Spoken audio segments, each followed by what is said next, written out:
Hi guys, welcome to our tribe process video.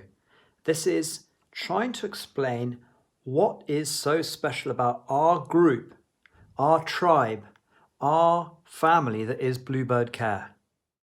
I'm going to talk about respect and appreciation, how our behavior impacts the whole tribe and how we all feel about the job we do. I'm going to talk about milestones and how we try and celebrate those important milestones within the business.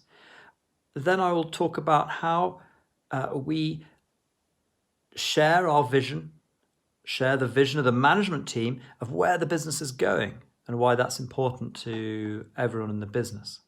And then finally, two things is talk about social events of how we bring people together and how we try and replicate that over time.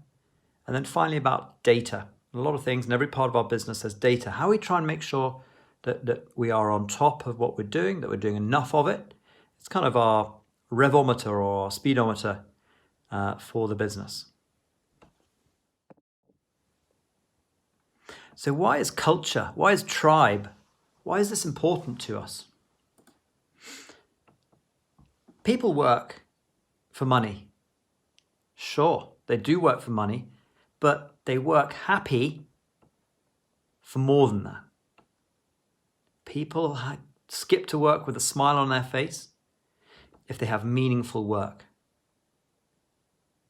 If they work with or for friends. If they work with or for a community which they feel they're a part of. They work with a group of people they trust and believe in. They will work happy and enjoy what they're doing if they work for something that they feel they belong to and, importantly, belongs in some part to them. This is what I mean when I say tribe. It's about a group, us, and how we can best keep delivering consistently and improving on how the whole team works. It's the glue that sticks us together beyond the basic financial service transaction that we do. It's the special family relational piece that makes Bluebird Care really special.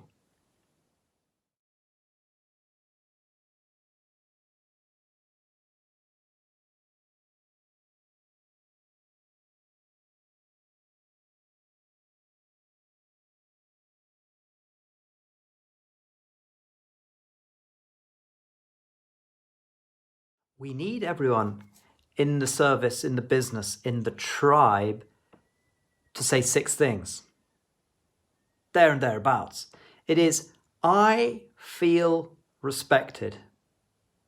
I feel appreciated for me, who I am, but also the work I did, the special thing I did yesterday. The bloody annoying scenario that I had to go through the day before. People appreciate that I did that. Thirdly, I feel like I belong. I have ownership. I know I can be heard and I can affect change in this group, in this tribe. I have a vote. That's really important. People want control. I know where the service is headed. I know where my tribe's going. I know what the tribe's trying to achieve and what sort of people, who we are and why it is we do what we do. I respect and trust the leadership of the tribe. That's important. And finally, I have a close relationship with the people I work with. So there's a natural desire to work together. It's not like teamwork, you've got to work hard together. Like, I want to work hard together with the people. And that's about relationships. And in a business where you don't really see each other, it's more important than ever that we get everyone together and have events, etc. More of that to follow.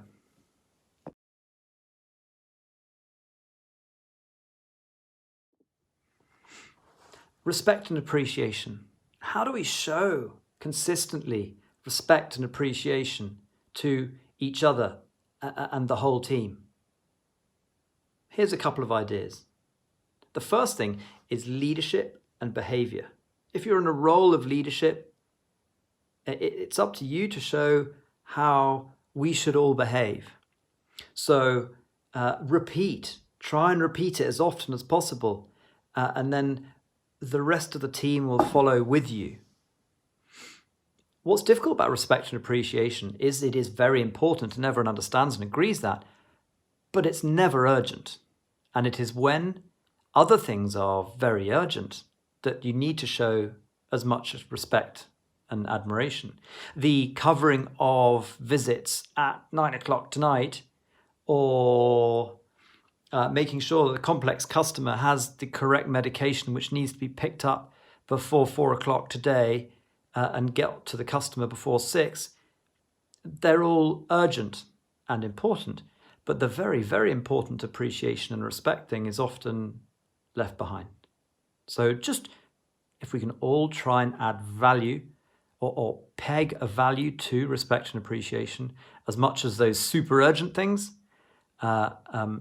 and try and get them knocked off the to-do list, like the urgent things, that'd be a great step for everyone.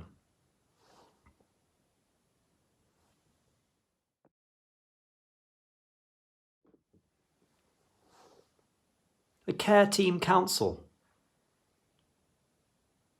The Care Team Council is an opportunity for the care team to talk negatively, constructively, but negatively, about stuff that annoys them. Now, it has several uses, I suppose. It's an opportunity for all of us to work together to improve the business. It's an opportunity for people to be heard, for us to listen, and potentially take a pressure release valve. If there's something that's really niggling people, they can bring it to the Care Team Council and have a good old blast. It's important. There is always problems in any group, tribe, family, business, organization. And it is important that people know that they can be heard. As I said earlier, this is about belonging, about ownership. The Care Team Council is a big part of that. And I really want you to help encourage people when the Care Team Council comes around to dig deep, find the things that niggle and annoy throughout their teams and get their representative to bring it to the care managers and to my attention in a public forum.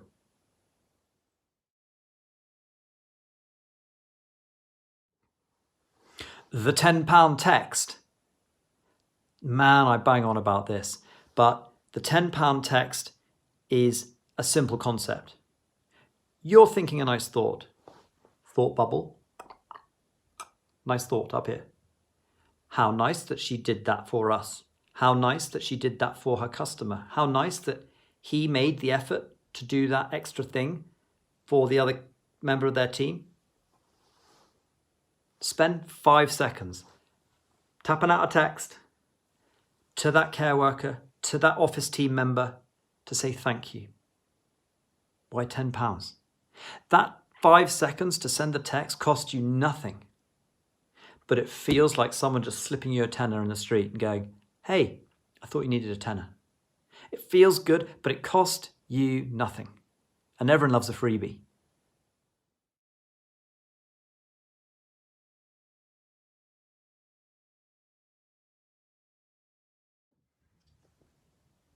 Communication. Let people know where the story ends. One of the care team rings up and says, hey, I've just been with Mrs. Smith and there's a leak in her roof. Will you let the customer's daughter know? Okay, I will do. Hello, Mrs. Smith's daughter. Could you look at the roof in your mum's house because it's leaking, all this rain we've been having recently? Oh, okay, great. Okay, your husband's he's a roofer, he's gonna come and fix it. That's brilliant. Case closed. Is it closed? It's not. Let her know. She's the one that rang. She wants to know what the outcome is. The problem is solved, but it's not closed until the person who started the story, knows what the end of the story is.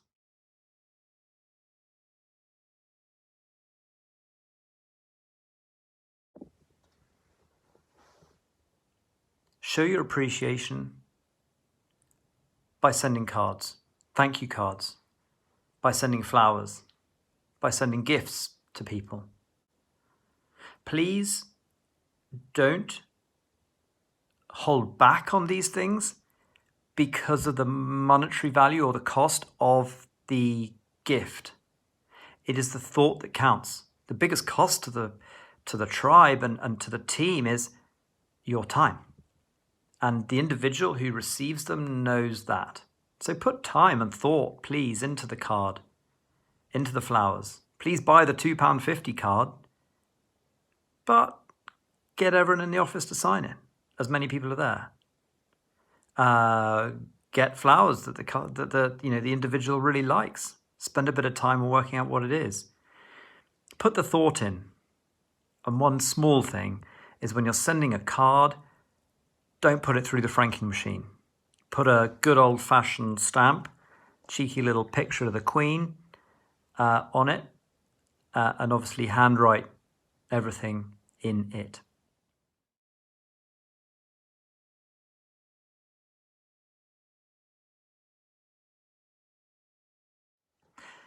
Say thank you publicly, either in our newsletter or on Facebook. By letting everyone know, by an individual seeing their name in print is very powerful.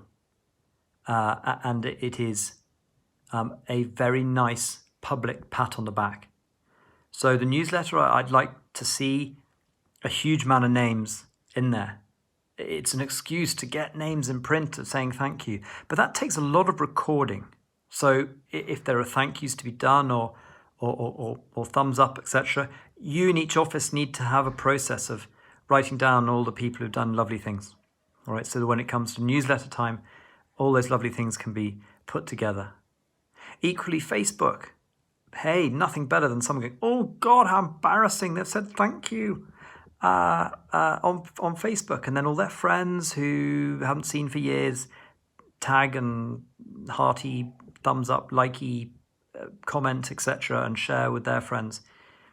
It's a nice thing to do. But equally, that relationship with marketing is very important. Hey, look, these people look after their people because they're nice people, as well as the individuals feeling publicly thanked, which is incredibly powerful.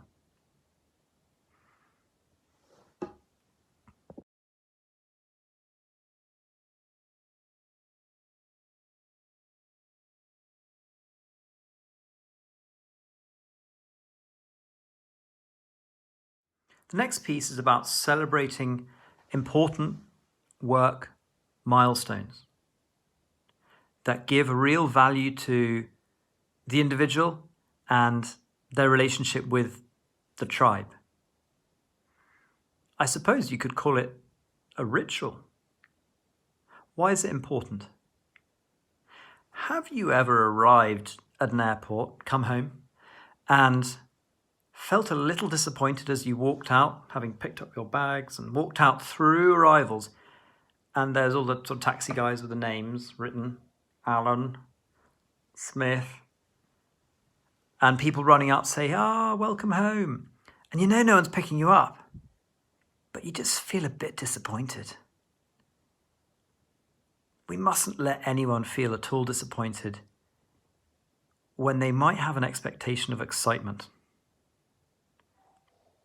When they get the job, when they're handed the tunic, their Bluebird Care tunic for the first time, when they pass probation, when they have their work anniversary and are handed their pin. It's important. And let's make it important, as it is an excuse to show people that they are appreciated. It's valuable. Let's do it.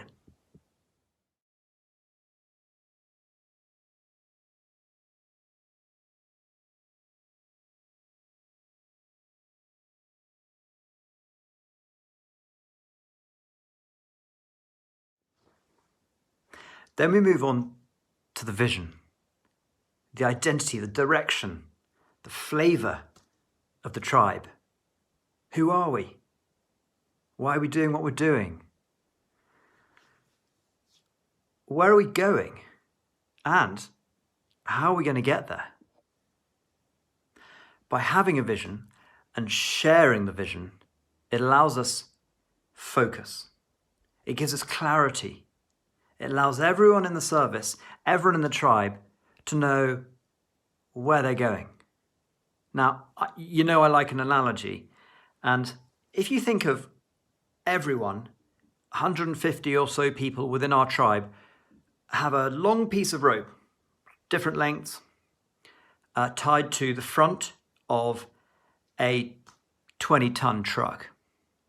Now, if no one's aware where everyone else is, and they're perhaps not even aware which way the truck is facing, but they've got this piece of rope, and they're just being told to pull on it, because that's, human general endeavor is to make direction, pull, get stuff done. Well, everyone in our business does. They want to get stuff done, and they want to, truck on and, crack on. But if everyone's not quite sure which way the truck's facing or which way everyone else is pulling, you end up with this.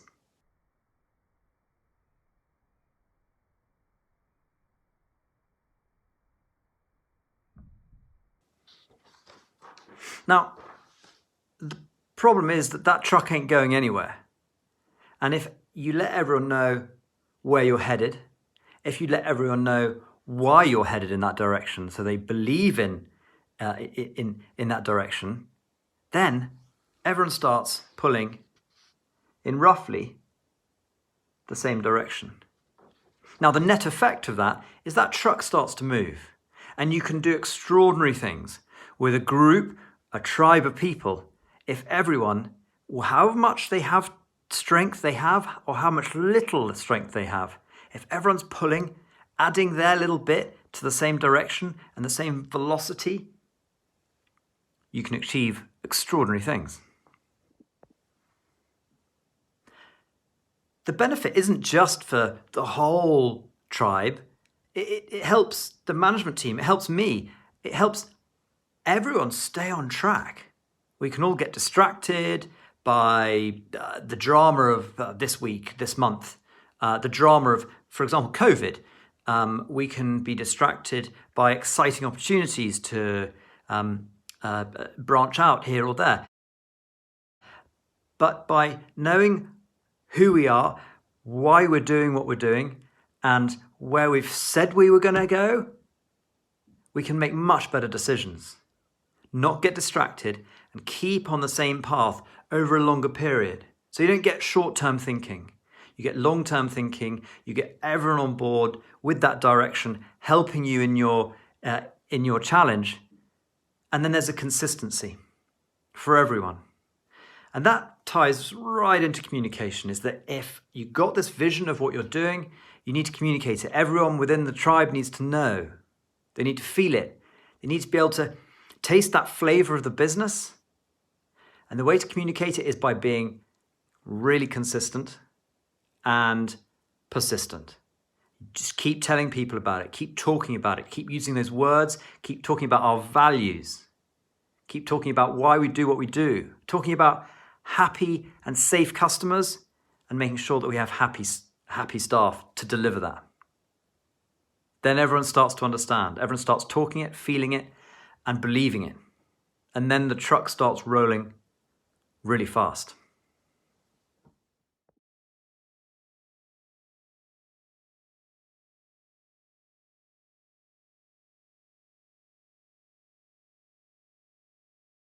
So I'm saying we need to build a community, we need to get people together. Yeah, we do. It is a lonely job. We have very few double up visits, and it's difficult to build relationships with people that you don't really see. And those relationships are absolutely key. I don't need to tell you why. It's pretty obvious. And you work really well with and have much more patience with, empathy toward people you know, understand, and love. So it's the job of myself, of the members of the office team, the job of yourselves, the whole care team, to get together, to see each other in a social environment, in a professional environment. Just seeing the other human beings face to face is really valuable. So firstly, we have learning with lunches, and we need to get those back up and running as and when we can. And it's an opportunity to train, upskill ourselves, get together, have a bite to eat, have a natter, but also get to know what services are out in the community.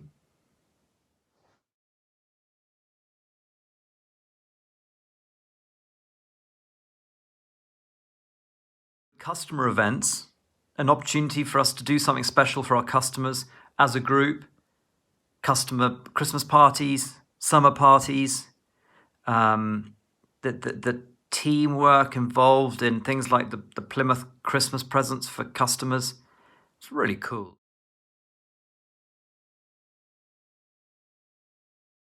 And one thing I'd like to see grow and grow and grow is locality events. Now, I'm not suggesting that everyone in this business is a raging alcoholic, but I'd say the majority of them are definitely pushing that way. Now, I'm not saying the only way to build a team is through boozing, but it is genuinely a very, very powerful tool of getting people to very quickly build relationships. Now, quite odd that the boss of the business is putting out a whole section of how to run the business in how to get pissed with your team, but it is genuinely important. Okay. Now, we've had some really good ones, and you know who you are, the people that have organized them, but it is not spending a huge amount of money, because it's not about that. It's about the team together in a circle, laughing, having banter, taking the mick out of each other. The booze takes the inhibitions away. It speeds up relationship building. And if you can set the conditions for fast relationship building, you've nailed it. I want people laughing about it, thinking about it, gossiping about it for weeks to come, because that is a tool for bringing people together.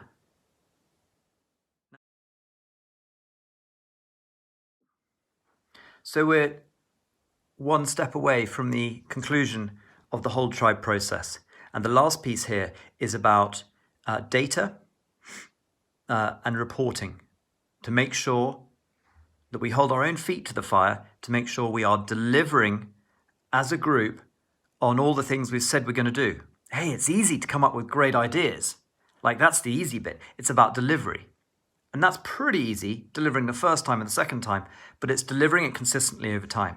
So what we have is we have numbers to make sure we're checking our numbers. We're delivering units of X, but also we have our tribe wall chart to make sure that throughout the year, we are delivering on all the different things we said we're going to do. So all the things I've said above in this video, we need to make sure we're doing them this year and the year after. In this office, that office, and that office. It's very difficult to keep doing these things consistently.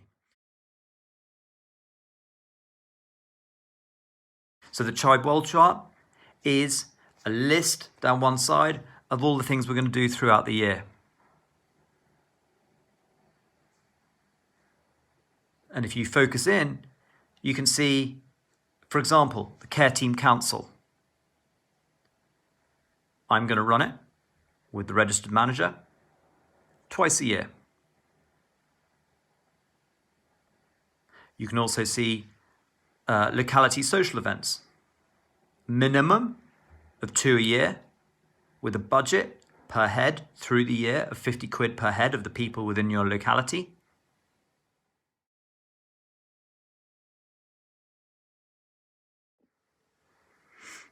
And then the data component.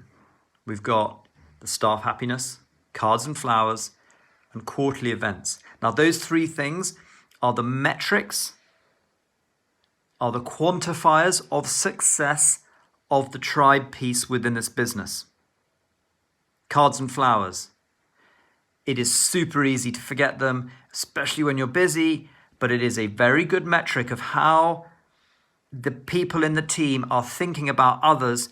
Are they putting those out? Are they keeping that churn?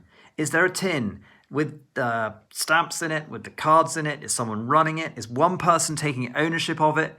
I don't care how it works. I just need to see each quarter, when we go through your department's numbers, that you're sending out a good number of cards and gifting flowers to people.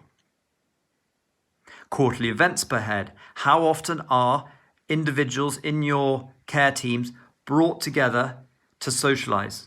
Now, whether that's a piss up, whether that is a care team council or a learning with lunch, that's fine. It all counts. Or even a customer specific meeting with the family because you've got a super complex customer.